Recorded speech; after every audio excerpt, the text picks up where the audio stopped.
De volta com o Educador Entrevista, aqui na companhia da Paula, a gente falando um pouquinho das ações e do trabalho da Abadef. Obrigado pela participação com a gente, bom dia.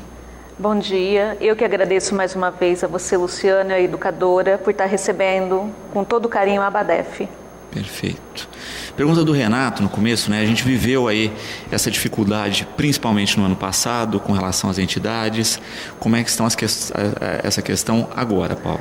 Então, eu acho que dificuldade, todo ano nós estamos passando, né? Por isso que todas nós vivemos de promoções, né? 2017, até 2017 foi um ano muito complicado, de 2015 a 2017 foi um ano muito complicado pelas entidades, não só pelas entidades, mas pelo país também. Em janeiro de 2018, o prefeito Zé Luiz sentou com as entidades, né? Eu estou falando da verba municipal, porque a federal e estadual nós terminamos de receber em dezembro, e repassou em duas vezes todo 2017, né? Mas com isso, a gente teve que, com esse dinheiro que a gente recebeu, a gente repôs da onde a gente tirou, né? E ainda continuamos pagando, porque com as verbas demora geralmente março e abril, que já verbas municipais, federais, estaduais, que começam a pagar. Isso é comum todos os anos, né? Então, para a gente manter as contas em dias, o que a gente repôs lá atrás, do que a gente pegou, nós liquidamos e fomos pagando as contas das entidades, né? No mês passado, assinamos um convênio com a prefeitura, novamente, né? E já estamos começando agora, essa semana, a receber federal e estadual, e eu acredito, né, também a municipal estaremos recebendo. Começou a ter um pouquinho mais de regulação, porque mesmo na federal e na estadual estava tendo atrasos maiores. Estava tendo atrasos maiores o ano passado, que a gente passou por isso, que não tinha nunca acontecido, atraso de 4, 5 meses. Eles também regularizaram e agora, esta semana, a gente já começou a receber as parcelas estaduais e federais, que normalmente, todos os anos, a gente recebe a partir do finalzinho de março, né? Então, assim, eu acredito, né, tenho uma esperança que talvez esse ano seja um ano um pouco melhor, né? Não podemos fazer loucuras, entidades, né? Como a gente sabe, continuar fazendo os nossos eventos para a gente manter o que a gente tem. E de fato a gente acaba vendo isso, né? O quanto ter uma ação mais consolidada nesse sentido e uma economia mais estável ajuda no trabalho da entidade. Ajuda muito, né? Então a gente sabe, o ano passado, devido a tudo o que aconteceu, né, nós tivemos que reduzir carga horária, reduzir funcionários. A gente tinha 4 fisioterapeutas dentro da clínica, hoje a gente tem só 2, né? E o setor da clínica de fisioterapia não vem recursos próprios para isso. A gente recebe recursos da assistência e do SAD, que é uma parceria com a prefeitura e o governo federal. Mas como que eu mantenho a clínica para poder ter os atendimentos, né? Hoje a gente tem mais de 100 atendimentos dias, com recursos próprios da própria entidade, fazendo eventos, né? Com sócio contribuinte, com a ajuda das empresas que nos ajudam, né? E hoje, nós fizemos um levantamento, nós estamos com 400 pessoas na lista de espera. É muita gente, né? E isso também sempre é uma cobrança, né? Da questão das vagas, da ampliação. É uma cobrança todos os dias, né? A gente tem uma assistente social que ela chega, a gente até brinca, olha aquela hora pra gente que ela vem, ela precisa, né, de vagas. Só que com a diminuição, para a gente poder manter ainda o atendimento, nós não temos como colocar, né? Lógico que tem alta, mas são casos muito graves, né? Que vão ficar por um período mais longo na entidade, até sua reabilitação. Mas não temos como a gente suprir, né? A gente busca todo dia, a gente manda projeto todo mês para ver, subsidiar, né, o setor de fisioterapia, para poder até ver novamente o retorno para contratar, mas não tem como. E, Paulo, a gente falava no bloco passado dessa importância dos eventos e das ações para a manutenção da qualidade desse trabalho, né? E toda a equipe, de certa maneira, acaba fazendo esse trabalho extra, né? Que além do seu trabalho específico, realizar os eventos para a manutenção da entidade. Eu tenho muito que agradecer a toda a minha equipe da ABADEF, né? Todos, um por um, porque sem eles a entidade não estaria aberta, porque qualquer promoção, qualquer pedido que eu faço, qualquer evento, todos, né? Eu posso falar de todos, eles abraçam esses eventos, né? Uhum. Falando de eventos, o que nós temos aí na programação como próximas ações? Então, nós fizemos no mês passado, né, para o 14 de março, nós ganhamos uma passagem para ir para a Olímpia, até a educadora foi lá, eu tenho muito a agradecer, onde foi sorteado. Então a gente já fez essa promoção, a primeira promoção, né, de um passeio com acompanhante no feriado de 14 de março à Olímpia, e agora a gente vem, né, com uma nova promoção que nós vamos estar sorteando dia 25 de maio, aqui na TV Educadora, uma televisão, que a gente vem a Copa aí, né, nada como assistir uma televisão nova. Então é uma Smart TV de 42 polegadas, né, que a gente está fazendo esse evento, e nós vamos vender os bilhetes a partir da semana que vem a R$10. Perfeito. E aí as pessoas podem encontrar esses bilhetes onde? Na própria ABADEF? Na própria ABADEF, né? Só tá ligando lá no 3761-3567, ou com certeza com cada funcionário, né? Com cada colaborador que nos ajudam, né? A gente vai estar tendo para vender. Uhum. E é interessante também essa questão, né, que você coloca, né? Ano de Copa, ter uma TV, uma Smart TV em casa, né, já é um extra e um agrado interessante. É verdade, né? A gente conseguiu, junto com alguns empresários, né, com as pessoas que nos ajudam, o próprio Rotary, outros empresários que nos ajudaram, né? Porque a entidade não tem como ficar tirando do dinheiro dela, né? Então a gente pediu para várias empresas da cidade, que eu venho muito agradecer. Sempre quando a ABADEF faz um evento, os empresários abraçam a nossa causa. Então, com isso, a gente conseguiu arrecadar o dinheiro e comprar essa televisão. E a gente está fazendo, né? A gente pensou na televisão por causa da Copa, né? Então, acho que nada melhor do que ter uma televisão nova para assistir a nossa Copa. Perfeito. Falando também da rotina das ações, né, da ABADEF, a gente percebe também a questão das pessoas sempre se empenhar em tentar auxiliar de outras maneiras a entidade, né, Paula? Acabou criando uma rede aí de amigos e de parceiros muito boa. Exatamente, né?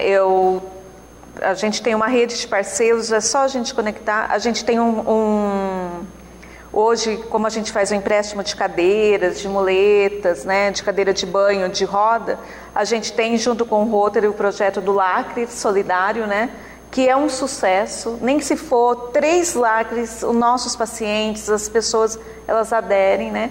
E junto nós conseguimos muito com isso, muitas cadeiras, né? Eu tenho muito a agradecer essa parceria com o Rotary.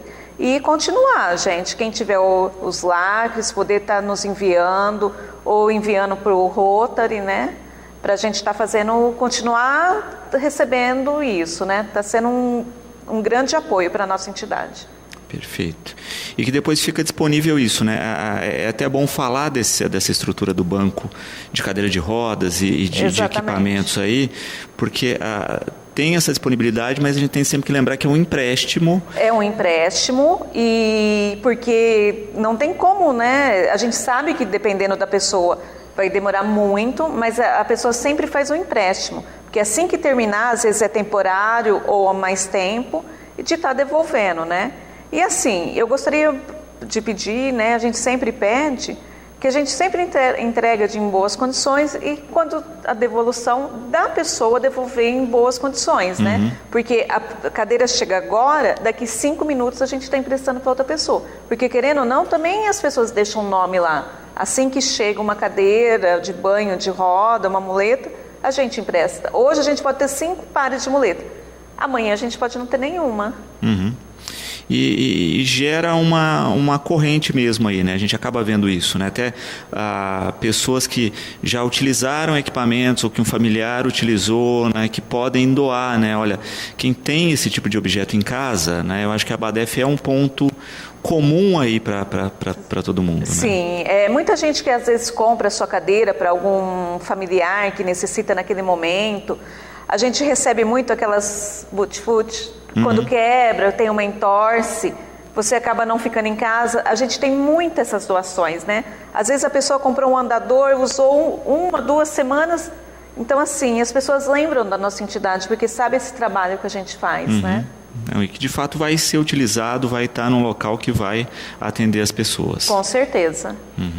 O Zé Ricardo, parabenizando pelo trabalho, diz que admira muito a estrutura da entidade e fala a respeito disso, né? A gente vê a entidade aí focada em conseguir realizar o seu trabalho do dia a dia, mas ele pergunta se não tem projetos ou equipamentos que vocês necessitem, né, para melhorar ainda essa infraestrutura.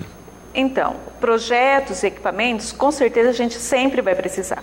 Só que qual que é o grande problema? Hoje a gente está numa área cedida, né, pela prefeitura, e que é cedida do Estado, né, para a prefeitura, e a prefeitura cedeu para a gente, onde houve as reformas, tudo. Hoje, para a gente conseguir fazer reformas, pedir ou equipamentos, a gente precisa ter uma escritura no nosso nome, no nome da ABADEF. A gente já vem tendo conversas, né? A gente já conversou com o prefeito, tudo, então a gente está tentando, junto com alguns vereadores, fazer com que isso aconteça, para que a gente possa melhorar também as estruturas, né? Porque todo o processo que a gente vai fazer de algum projeto, a gente precisa que a escritura esteja no nome da entidade, né? Mas, como a gente veio desde 2015 em lutas, né, diárias com a crise que aconteceu no país, tudo, eu não posso focar em tentar ampliar, né, com recursos próprios da entidade, né? Então, hoje fica mais difícil, porque eu tenho algumas metas, né, de funcionários, de deixar tudo corretamente, né, que possa ver, e eu não posso bancar, fazer aumentar o prédio, fazer outras estruturas, sem ajuda do governo, né? E com a ajuda do governo eu preciso, né, as entidades precisam que a escritura esteja pelo menos alguma coisa no nome da entidade. Não, e é o tipo de coisa, né? A gente percebe quando a gente pensa em toda a área lá da antiga FEBEM, né? Dessa questão até de sentar com as entidades que já estão atuando lá dentro, né? Ver a possibilidade, inclusive, de ampliação, até quanto eu pretendo ampliar, fazer toda a divisão dessas áreas especificamente e entrar com um pedido no Estado, até porque a gente percebe isso, né? O Estado não vai, né, retomar a área, está há muito tempo com a área nessa condição, então o processo de desenvolvimento da área depende dessas entidades que estão ocupando o espaço. Eu acho que você tem razão, né? Eu acho que a gente deveria sentar junto, né, todas as entidades que estão lá em cima, a gente sentar com quem, né, da prefeitura para poder nos ajudar e a gente poder fazer melhor lá, né? Você entra, tem as suas entidades, mas se a gente olhar para o fundo, tirando os prédios das entidades, está muito abandonado. Sem dúvida. E lá poderia ter muita coisa. Né? Poderia se fazer muita coisa, poderia ter alguns eventos lá. Sem dúvida.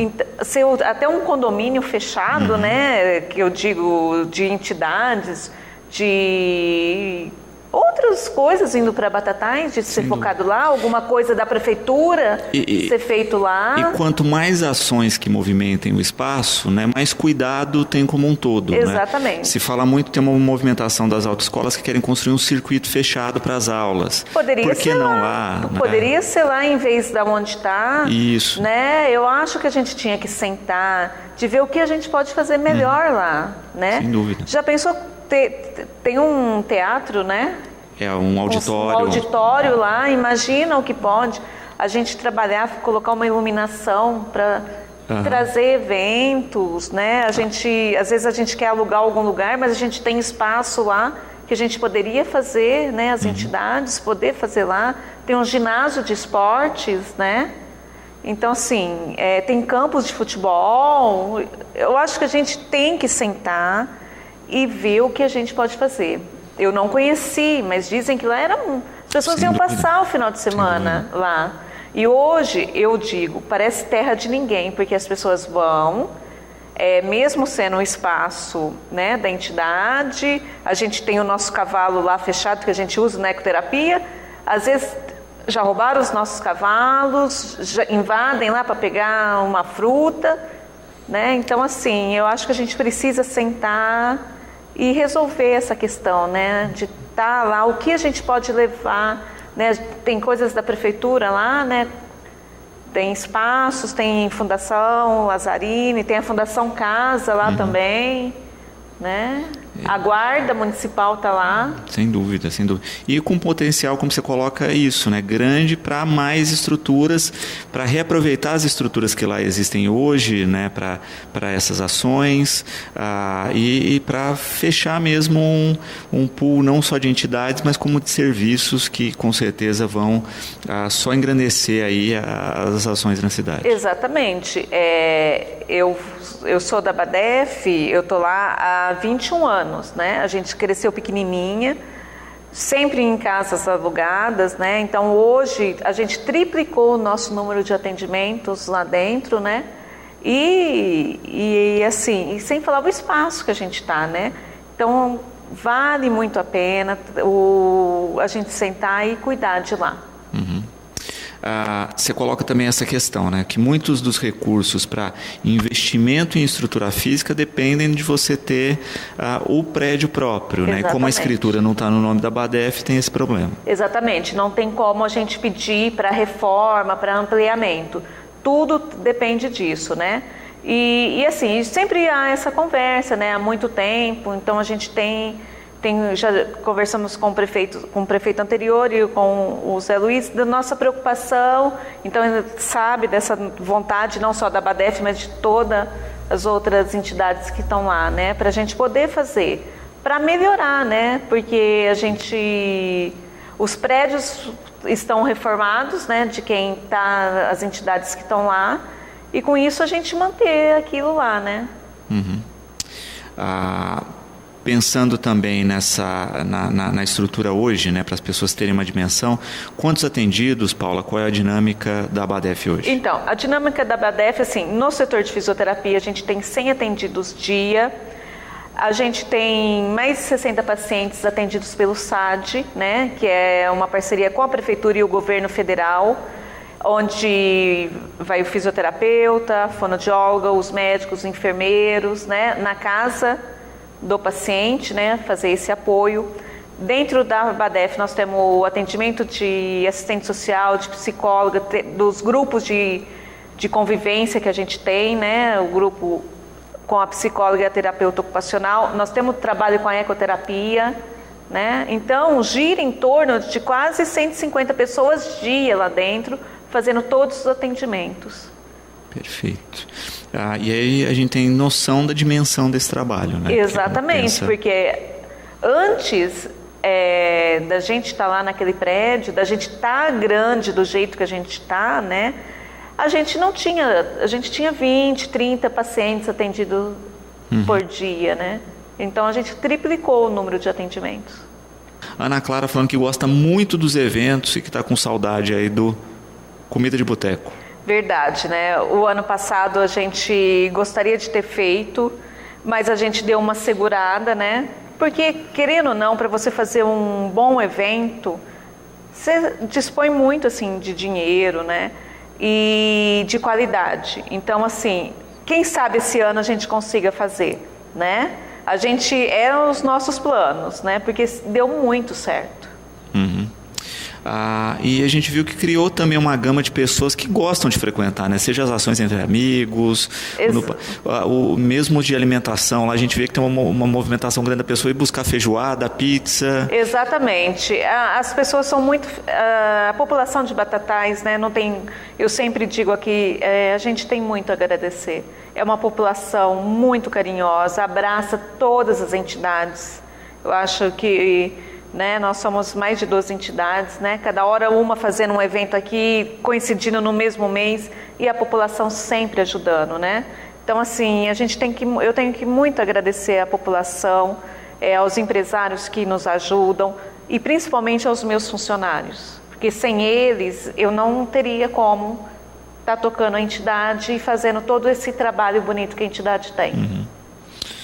aqui a Yara, né, elogiando o trabalho da entidade, em especial que a gente está falando, ao carinho com que os funcionários tratam a todos, né? E é uma coisa que a gente vê mesmo, né, o quanto a equipe se esmera não só no trabalho, mas nesse extra aí.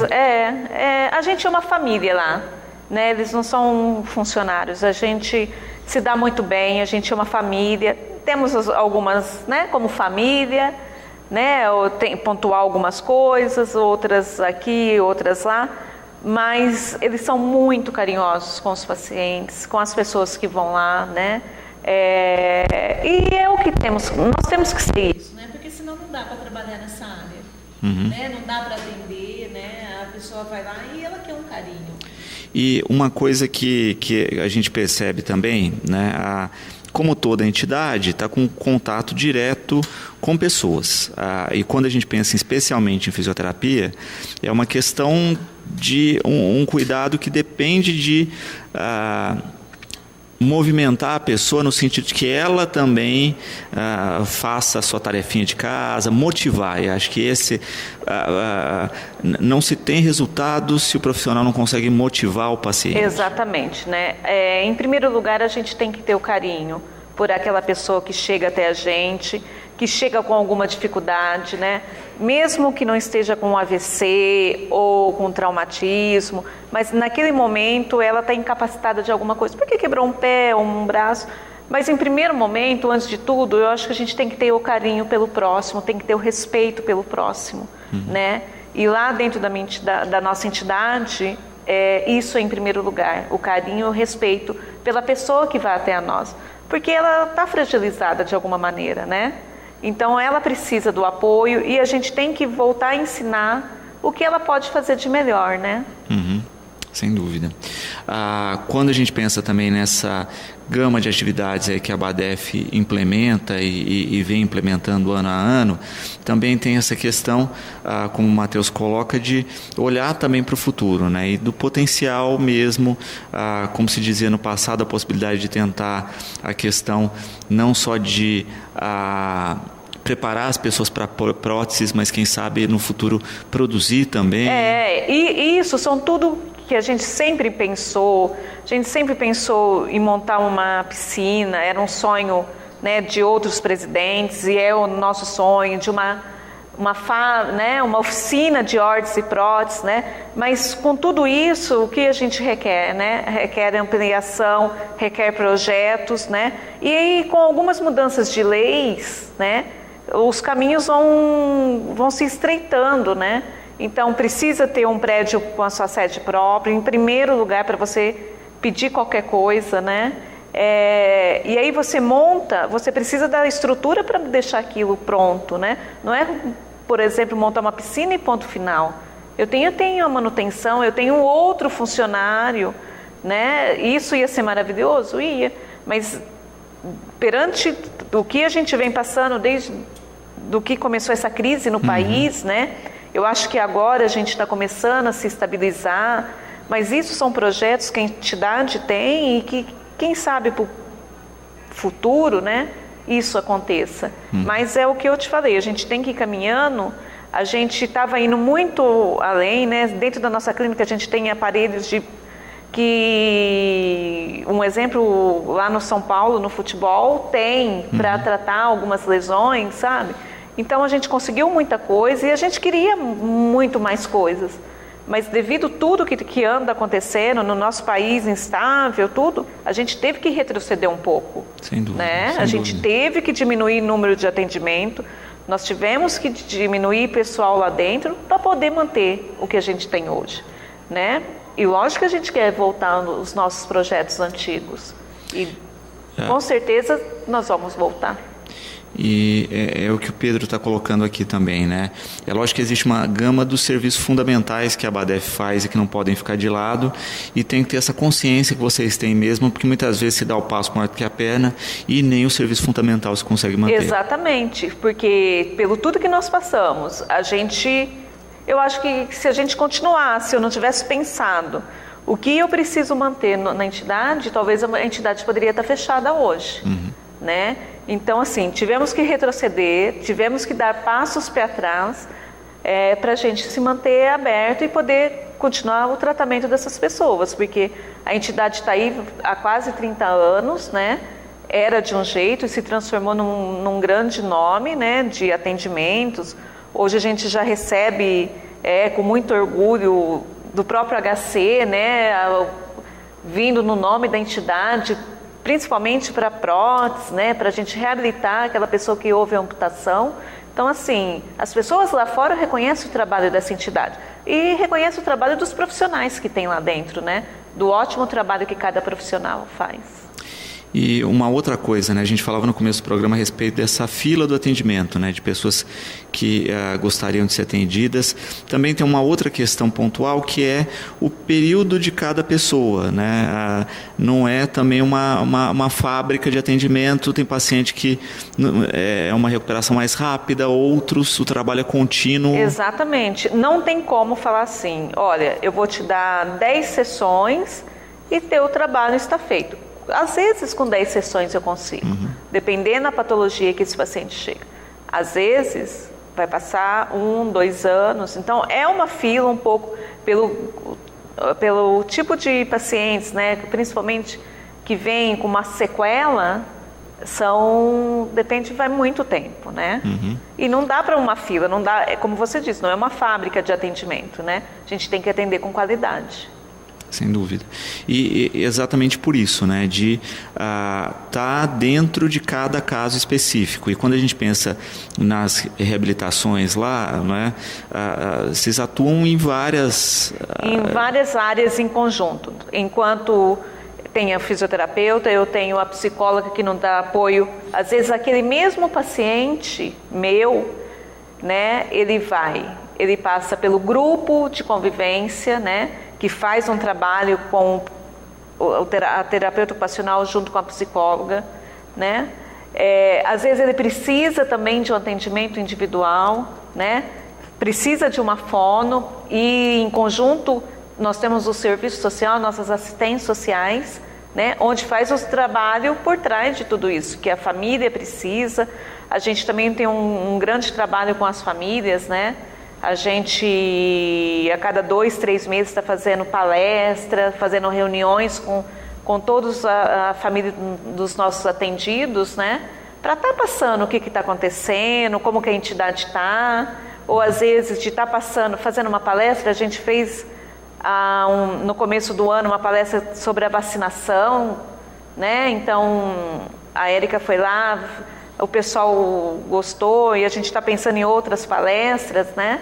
Para estar trazendo informações para a família também. Perfeito. E de fato a gente acaba tendo essa gama mesmo, que quando você coloca a questão da família, a entidade também sempre teve essa preocupação, né? E não ficar focada apenas no paciente, mas ver o entorno dele. Não, é a nossa obrigação, né? Já que a gente tem um trabalho em conjunto com todos os profissionais, a gente também tem que ver todos os problemas que aquele paciente, aquela pessoa necessita, né? Às vezes precisa de um apoio com a família, ou a família está precisando de alguma ajuda, porque é difícil, né? O cuidador está o tempo todo, ele tem as suas angústias, tem os seus problemas, então a gente também dá esse apoio. Perfeito. Bom, voltando à questão da ação entre amigos aí, né? Vamos retomar para quem quiser adquirir. Bom, a partir da semana que vem a gente já vai estar vendendo a nossa rifa, né? Onde o sorteio vai ser no dia 25 de maio, aqui na TV Educadora. Mais uma vez agradecendo sempre o apoio, né? Em todas as nossas promoções, a Educadora sempre presente com a Abadef. Vai ser de uma Smart TV LED 42 polegadas, né? Para poder assistir a Copa aí, com uma televisão 9 e por apenas R$10. Perfeito. Paulo, quero agradecer a presença aqui com a gente, deixar o programa sempre à disposição da entidade e esperar realmente, né, que o período mais crítico aí de fato tenha ficado no passado e que a gente consiga pensar cada vez mais no futuro e no crescimento da Abadef. Eu que agradeço a você, Luciano, e a Educadora, sempre recebendo a Abadef de braços abertos. Eu acredito que sim, né, que 2018 já seja um recomeço para todo mundo, para o nosso país, para tudo que consiga seja melhor, né, que as coisas ruins fiquem no passado. E mais uma vez agradecer à população e aos empresários e a todas as pessoas que ajudam as nossas entidades, né? Muito obrigada mais uma vez. Bom, no próximo bloco nós vamos falar um pouquinho do espetáculo Céu de Espelhos, né? Espetáculo de dança gratuito hoje no Teatro Municipal Fausto Bellini Degani. Nós voltamos já.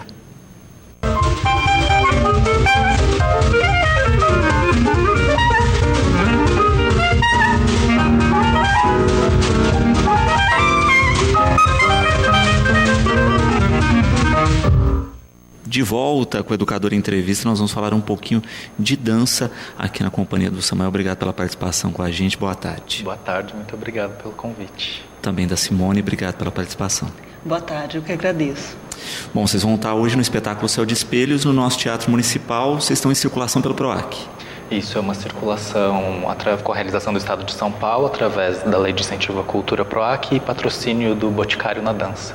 Perfeito. Bom, vamos falar um pouquinho de vocês, né, de trajetória. Como é que surgiu o interesse pela dança? Nossa, o interesse pela dança, pergunta... eu sou do interior do Paraná, uma cidade que chama Francisco Beltrão. Sim. Pertinho de Foz do Iguaçu, assim, quase divisa com a Argentina. E eu sempre dancei, assim, em casa, festa. Meu pai é professor de educação física, tinha uma academia de musculação. Eu fugia lá para a academia nos horários que não tinha aula, colocava o som alto e dançava. Mas uma cidade muito pequena, então não tinha um incentivo necessariamente ao estudo da dança, né? Mas era uma coisa sua mesmo? Minha, você. muito natural. Estava sempre com meu pai pelo colégio, pelos ginásios e tudo mais, então tinha uma coisa do movimento do corpo presente, mas a dança e a relação com a música era muito natural. E eu sempre fui muito inquieto, assim, fazia curso de pintura, de desenho, de música, e fui fazendo tudo que aparecia.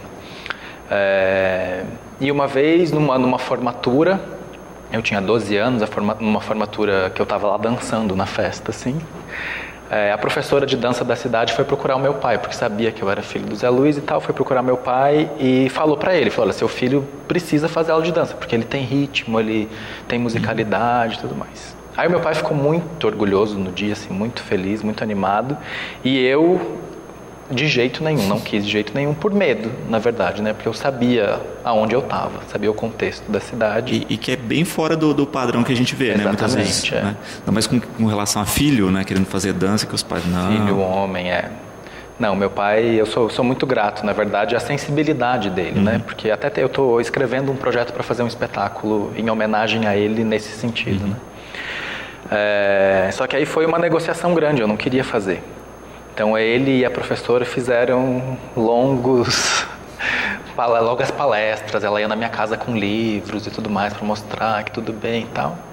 Até que um dia meu pai me botou na parede, assim, falou, você vai dar uma resposta para a moça ou não vai? Aí me levou para fazer uma aula. E aí a partir de então eu não parei mais. Aí comecei a fazer pequenos espetáculos ali no interior mesmo, viajava, fazia coisas.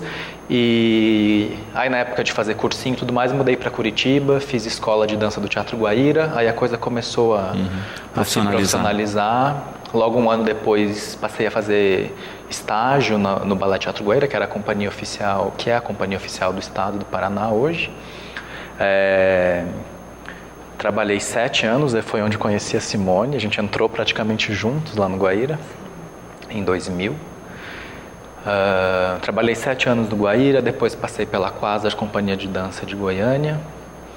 Trabalhei outros 5 anos na São Paulo Companhia de Dança, que é a companhia oficial do estado de São Paulo. E há 5 anos saí da São Paulo, tenho trabalhado uma série de projetos independentes, comecei a elaborar os meus próprios projetos, criando também. Hoje em dia trabalho com teatro, fui professor da Escola de Dança do Teatro Municipal também. Então, hoje em dia eu estou atuando em várias áreas, assim, como professor, criando e como bailarino também. Perfeito. E Simone? Simone tem porte de bailarina mesmo. Obrigada. Bom, eu comecei na época em que eu estava morando com a minha família na cidade de Ourinhos. A gente tinha acabado de chegar na cidade e a gente ouviu falar de uma escola municipal. Na verdade, eu sempre quis ser desenhista, artista plástica. Eu falava que eu ia ser artista plástica, porque meu pai era desenhista, projetista. Então, desde criança, eu sempre tive muito lápis de cor, eles me deixavam desenhar muito. Enfim, eu tive um incentivo nesse nesse sentido. Eu dançava em casa também. Colocava o disco da Xuxa, sabia todas as coreografias, mas eu nunca tive muita consciência de que, enfim, mais tarde talvez isso poderia me interessar. Chegando nessa cidade, né, de Ourinhos, a gente começou a fazer balé na Escola Municipal de Bailado de lá, que aliás é uma escola que forma muitos bailarinos, tem muitos bailarinos de companhia que iniciaram lá. E foi meio por curiosidade, mas o gosto veio vindo, assim. Pouco tempo depois eu já tinha como projeto de vida mesmo, seguir carreira. E a partir daí eu fui para Curitiba, teve uma audição no Teatro Guaíra. Era época de vestibular, muitas mudanças na vida, eu consegui conciliar a faculdade com o trabalho no Teatro Guaíra, foi bem na mesma época, e depois disso eu fiquei 7 anos na companhia também, na época que a gente trabalhou junto, eu e o Samuel. Depois disso a gente trabalhou junto de novo na Quasar, companhia de dança em Goiânia. Estive no balé da cidade de São Paulo e desde mais recentemente eu venho buscando o conhecimento teórico na dança. Então eu cursei um mestrado em dança na França, na Universidade de Paris 8, com um desejo também de ir desenvolvendo aos poucos os meus próprios projetos coreográficos, porque eu acho que para a gente criar o nosso trabalho tem um pouco de embasamento, a gente precisa ir buscando, cada um tem a sua maneira, né, de buscar informação. E eu me identifico um pouco com a academia, então comecei a ir para esse lado. Tem uma particularidade, bom, já que você me perguntou da trajetória, porque eu tenho 2 irmãos que também são bailarinos profissionais. A minha irmã, nós começamos juntas na Escola Municipal de Bailado, e o meu irmão, pouco tempo depois, foi convidado por um dos nossos professores para começar a fazer a aula. Enfim, os 3 seguiram carreira, né? A minha irmã trabalha na São Paulo Companhia de Dança, em São Paulo, e o meu irmão trabalha no Balé Nacional da Holanda, em Amsterdã. E isso a gente vê a importância de um projeto como esse, né? De como potencializa e dá a possibilidade das pessoas alçarem mesmo voos mais altos, né? Se não tivesse tido esse contato. Exatamente. E assim, o que a gente observa lá é que sempre tem muito convite para profissionais de fora, então tem um incentivo e também um embasamento, uma troca, né, com os professores locais, e isso acaba também mostrando para os alunos como funciona um pouco a vida profissional. Então eles passam a vislumbrar aquela possibilidade de seguir uma carreira profissionalmente na dança. E isso é possível, é questão de trabalho. É uma escola municipal, não é? Sim, exatamente. É porque a gente vê muitas vezes isso, né? Uma visão, de uma maneira geral, né, em alguns projetos, que ele é um passatempo, né, uma atividade e não uma possibilidade de futuro profissional. Exatamente. Sim, na dança acontece muito, né? Na verdade, hoje em dia a gente está vivendo um momento bem delicado da cultura no Brasil, né? Assim, a gente está tendo que brigar para manter a nossa possibilidade de profissionalização, da profissionalização da nossa profissão, né? Porque sim, as pessoas ainda têm a ideia de que a atividade artística é meramente um divertimento ou um passatempo para alguém que tem um outro trabalho, né? Muito comum, ainda é muito comum a gente ouvir: ah, tá, você é bailarino, mas você trabalha com o quê?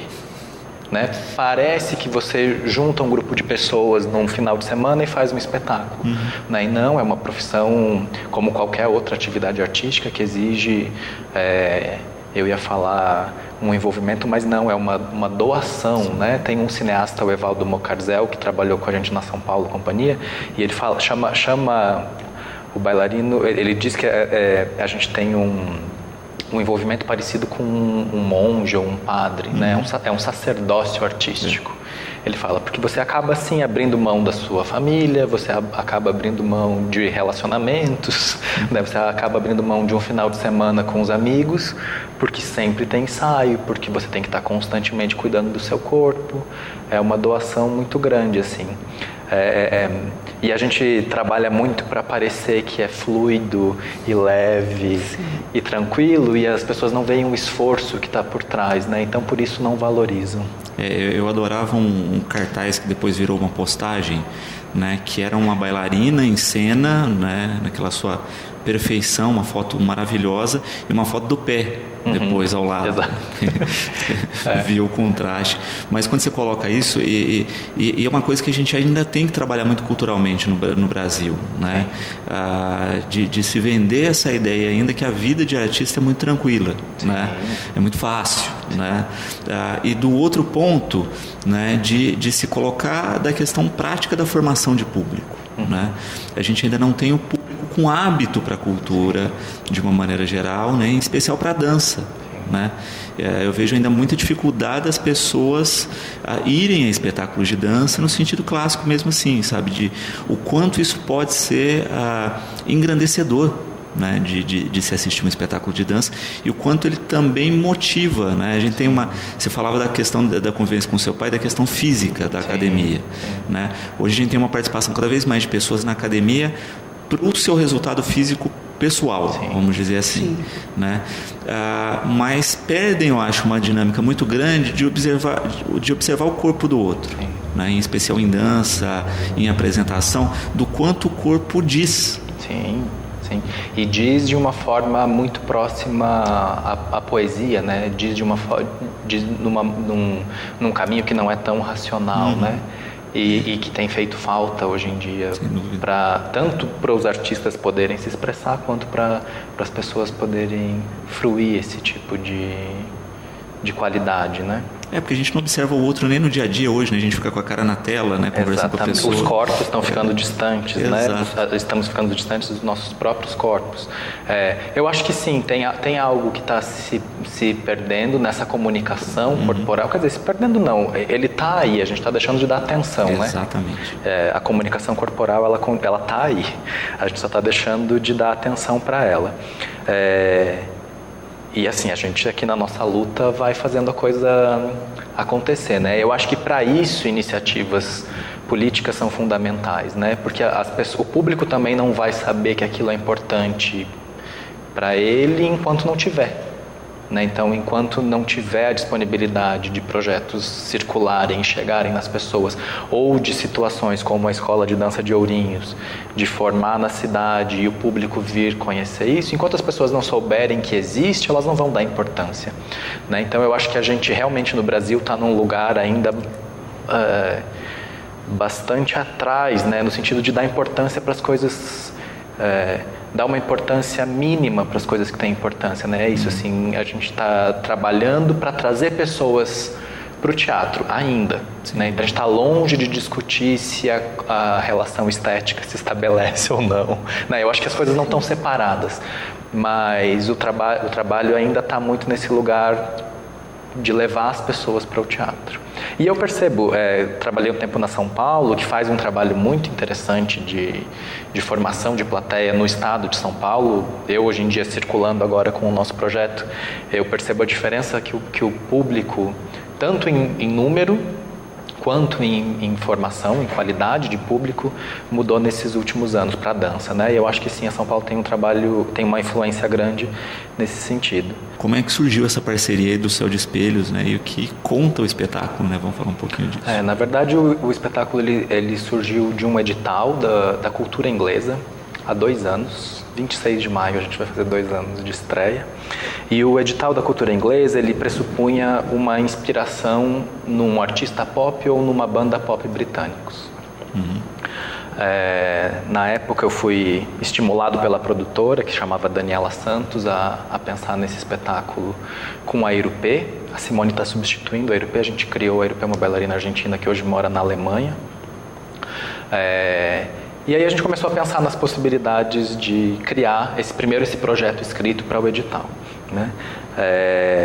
Uma ideia inicial, que eu já tinha pensado em fazer alguma adaptação da história da Alice no País das Maravilhas e Alice através do Espelho, do Lewis Carroll. Eu já tinha pensado em fazer uma criação a partir da história com trilha sonora dos Beatles. Era uma ideia vaga que estava na minha cabeça, assim, há um tempão atrás. Aí quando eu li esse edital, foi Beatles e Alice apareceram, assim, como possibilidade de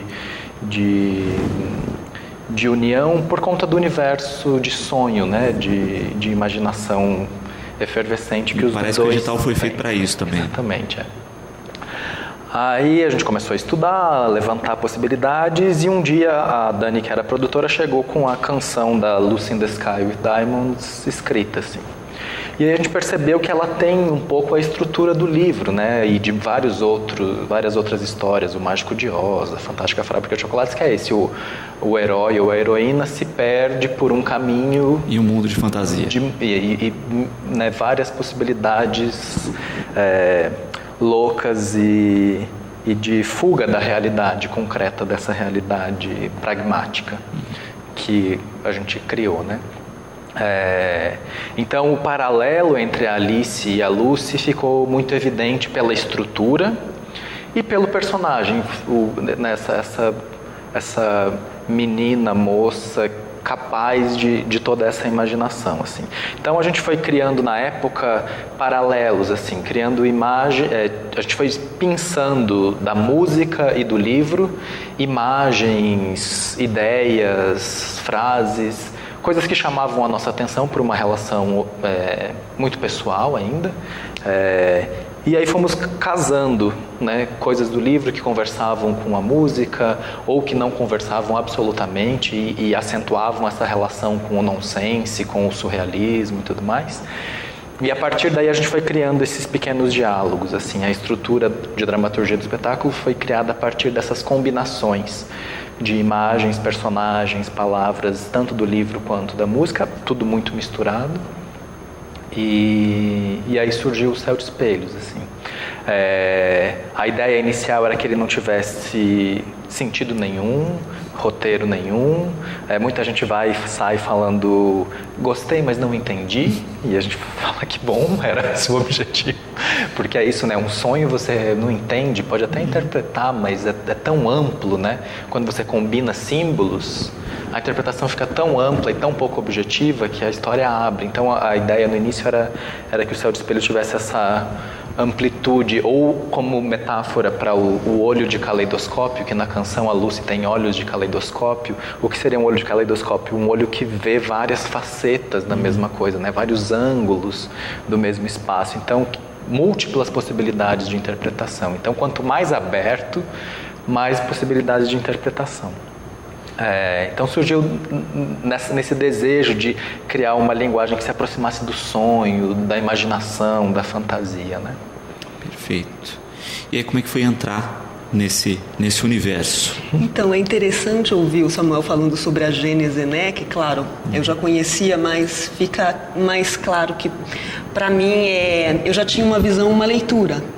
Assim, o trabalho foi criado de uma maneira aberta para que cada um tivesse a sua interpretação. Para mim, existe um roteiro, para mim, existe uma história ali que é de uma relação entre dois personagens. O Coelho, da Alice no País das Maravilhas, e a Lucy, da Canção dos Beatles, né? Então, o trabalho de ir entrando nessa história foi um pouco ir me apropriando também das referências da Alice e da Lucy e colocando a minha maneira de entender esse personagem. É claro que existe já a coreografia que tinha sido criada, né? Existiam os movimentos que eu precisei aprender, mas ao mesmo tempo, como é um personagem muito do mundo da fantasia, eu acho que ele abre esse espaço assim também para o intérprete que está chegando depois entender e criar o seu próprio personagem dentro dessa história. Mas é muito interessante isso que o Samuel falou de, justamente, eu volto nesse ponto, deixar a leitura aberta, porque eu acho que é uma das características do espetáculo de dança que acho que tem mais a capacidade de tocar as pessoas, porque é uma comunicação que não é pela lógica. Então esse comentário que as pessoas normalmente fazem de que não entenderam, eu acho que é bem isso mesmo, é sentar para assistir, se deixar levar por aquilo e tentar sentir aquilo que o trabalho que está sendo exposto ali na frente pode passar. Eu acho que é aí que está a grande riqueza, e, enfim, fica o convite para o pessoal que for ao teatro hoje e amanhã se colocar nessa viagem. Assim. Se permitir não entender, né? Exatamente. Quer entender tudo. E que casa perfeitamente, tanto com a música, que quando a gente pensa da musicalidade desse período psicodélico, é isso, não é uma música que você fecha na caixinha, sim, mas ela é aberta a todas as interpretações possíveis que elas possibilitam e que estão muito mais ligadas ao repertório de quem ouve do que a própria música. Sim. Né? E assim como a própria Alice, né? Apesar de ter um roteirinho e uma história, né? O simbolismo de cada coisa é interpretado por cada um à sua maneira. Sim. Vocês vêm com a proposta amanhã também de uma oficina, né? Isso, é uma oficina de dança clássica que a Simone vai ministrar. Perfeito. Qual é a pegada aí, tanto de público, né, Simone, quanto a proposta dessa oficina? Sim, o público, enfim, é um público de alunos que já teve contato com o balé clássico. Normalmente é o público que a gente tem se deparado nas cidades onde a gente passa. O enfoque da oficina em si é que, apesar deste contato com o balé clássico, a gente tenta dar uma consciência do corpo que vai além da técnica. Então, o balé clássico ele é muito estruturado em relação a posições de pernas, posições de braços, os movimentos têm um caminho muito bem definido de execução.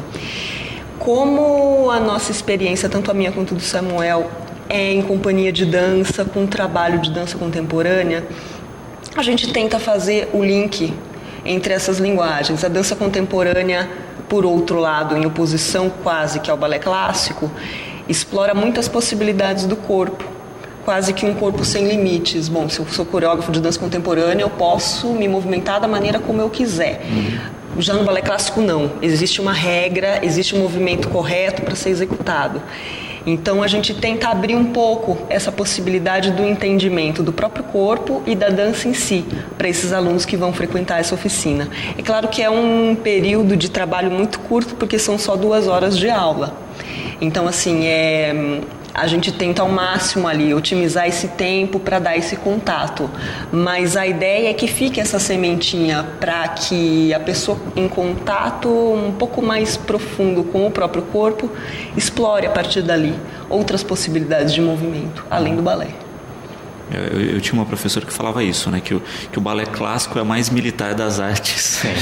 Porque tem toda essa questão, que é isso, né? Que é forçar com que o seu corpo chegue naquele movimento. Né? Exatamente. Diferente do contemporâneo, que é, olha, que movimento meu corpo tem. O que ele pode fazer. E vamos explorar isso. Né? E é bacana esse diálogo, né? Porque muitas vezes a gente vê essa coisa dos extremos. Né? Uma coisa é assim ou é assado. E pouca gente trabalha o entremeio. A ligação entre as duas possibilidades, porque são 2 possibilidades, né? Uma possibilidade de construção, né? De pegar algo que você não tem e trabalhar para chegar lá, e uma outra possibilidade que também é muito interessante, de trabalhar com o que você tem. E a gente ainda assim tem essa visão muito separatista de que ou se faz uma coisa ou se faz outra, mas não, ficar só na exploração do que você tem e no desenvolvimento disso não é suficiente. Ficar só na busca por algo ideal que está muito distante do corpo que você tem também não funciona. O trânsito entre isso é o caminho, na verdade.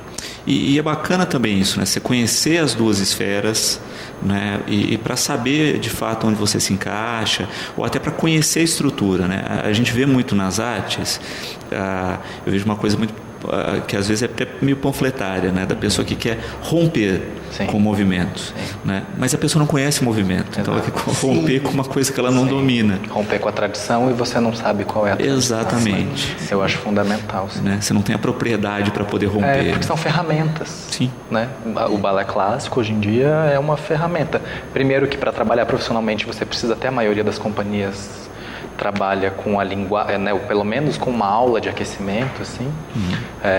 E bem ou mal é uma super ferramenta. Se você tem ela na sua mão, aí sim você faz o que você quiser a partir dela. E que pode ser usada, né, com as possibilidades, porque eu acho que a grande oposição entre o balé clássico é atingir um corpo ideal, uma forma ideal de se movimentar e de dançar, enquanto que a dança contemporânea trabalha exatamente com aquilo que cada um tem de melhor. Então, como que eu consigo transitar entre essas 2 esferas é o que é mais interessante, assim.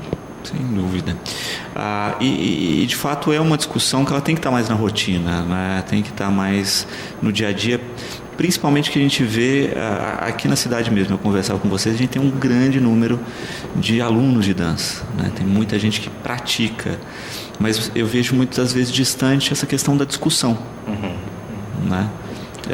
A discussão fica no corpo, mas não na fala, e em se pensar outros caminhos e se discutir isso, né? Do quanto isso agrega também. Sim, ou a consciência do que você está fazendo, né? Ou do porquê, ou dos caminhos. As pessoas vão muito para o balé clássico numa busca de um estereótipo do balé, né? Sim. De um estereótipo da bailarina, que é uma visão romântica, assim, se for ver historicamente, tá bastante atrás da menina ser bem educada e ter gestos suaves, assim, é um pouco assustador que a gente ainda busque isso no momento onde as mulheres, por exemplo, estão se empoderando, né? O delicado e tudo mais. Então eu acho que fugir desse estereótipo para pensar a formação em dança do seu próprio filho ou, né, de um adolescente, assim, por que eu estou buscando a dança? É uma forma de expressão, né? E aí sim, que ferramenta eu vou usar para expressar o que o meu corpo deseja ou o que eu intelectualmente desejo é importante, porque hoje a gente tem na mão, né? Hoje você entra no YouTube e você vê do hip hop ao balé, a dança contemporânea mais louca, sim, a dança mais comercial, tá tudo muito ali, assim. Então, para um adolescente hoje em dia saber o que quer, é muito mais fácil. Eu lembro, na nossa época, a gente ficava indo atrás de VHS, de quem tinha ido para a Europa e trazido um VHS do Lago dos Cisnes, do Bolshoi. Para conseguir material. Para conseguir ver. Né? E aí você vai indo assim, nossa, o meu sonho é ser príncipe, porque era o que eu via, né? O quebra-nozes e tal. Aí conforme você vai tendo contato com outras coisas, eu, por exemplo, saindo do interior do Paraná, indo para Curitiba, comecei a ver outras possibilidades de dança contemporânea e fui me contaminando, né? Assim como poderia ter tido contato com o balé clássico e ido além, né? Nesse caminho, assim. Mas eu acho que hoje tem essa possibilidade na mão das pessoas, né? Sem dúvida. E até na questão das famílias mesmo, né? Porque eu acho que no passado a gente tinha muito isso, né? Você tinha a mãe que comprava a roupinha de bailarina antes de matricular a filha na escola. Sim. Né? Era já aquele estereótipo. O estereótipo. Né? E hoje a gente já tem uma nova consciência surgindo que ainda, né, não engrenou como devia. Acho que ainda por essa informação que está se estabelecendo, né? E também pela rotina, né? E também de valorizar a própria questão, né? Eu vejo cada vez mais um crescimento da pesquisa, por exemplo, das nossas danças, né? Que muitas vezes não eram nem consideradas danças, né? Sim. Você pega no interior, você via morrendo uma catira, por exemplo, né? E que agora começa a ser, olha, quem ainda sabe, vamos tentar retomar antes que termine, mas isso no Brasil como um todo, né? Com o cavalo marinho, com outros estilos que estavam se perdendo aí. Fundamental. Eu trabalhei 2 anos na Escola de Dança do Teatro Municipal e a formação inicial dos alunos na época nem envolvia técnica. Começava com danças brasileiras, música e acrobacia. Né? Por isso, porque eu acho que a técnica, nesse sentido, eu acho que tem sim uma hierarquia, assim. A técnica vem depois, né? A dança, a arte em geral aparece primeiro como ritual, assim, né? Como possibilidade do humano de conexão com o divino, desde as pinturas rupestres, né?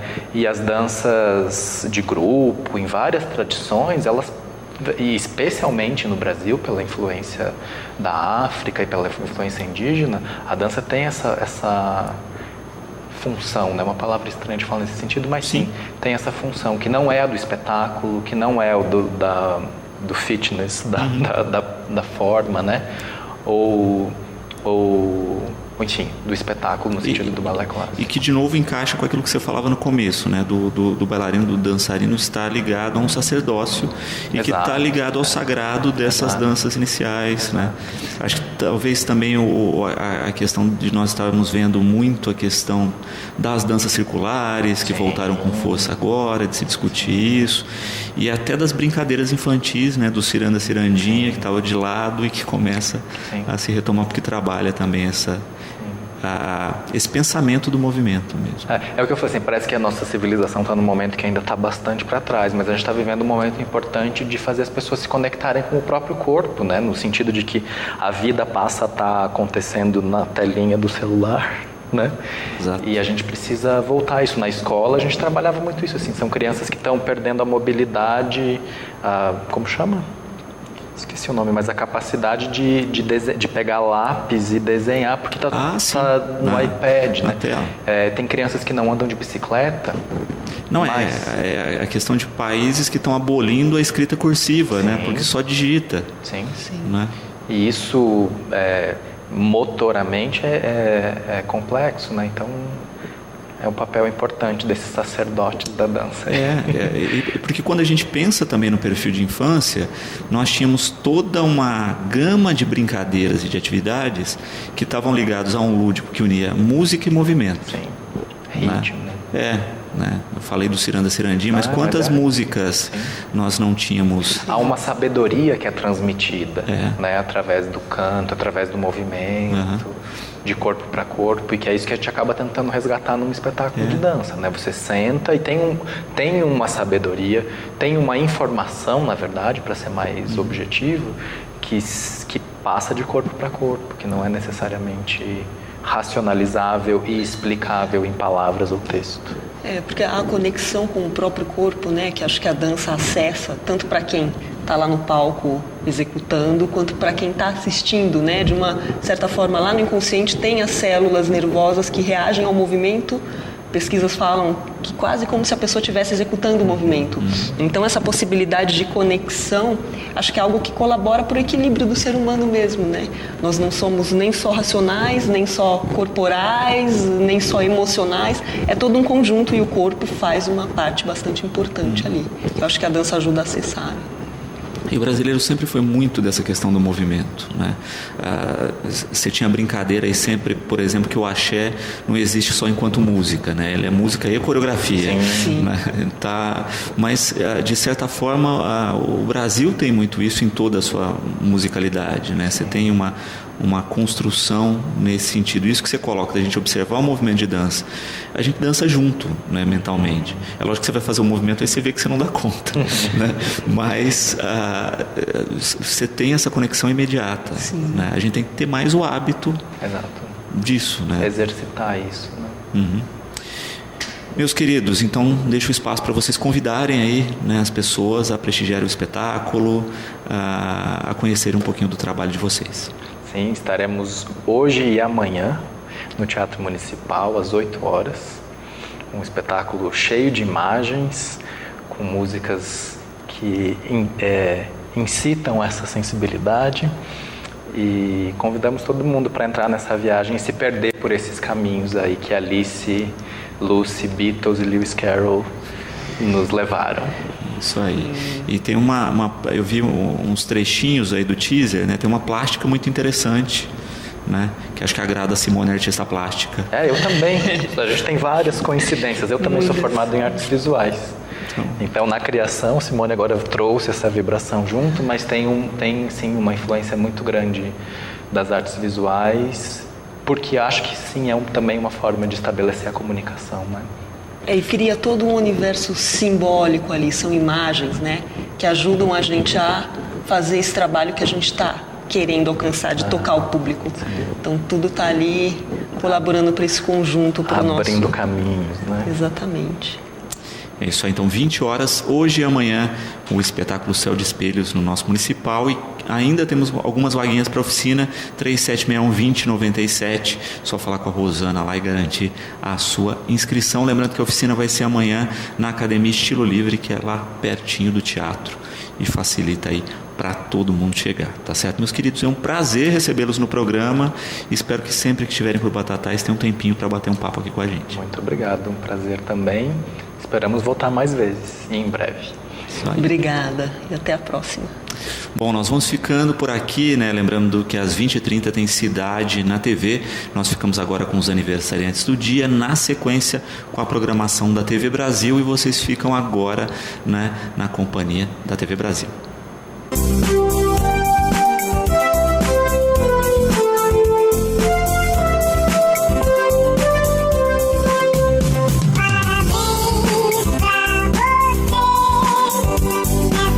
Hoje, o Adrian Christian Ribeiro está completando 13 anos e está recebendo muitos abraços e beijos de toda a família. Parabéns, Adrian!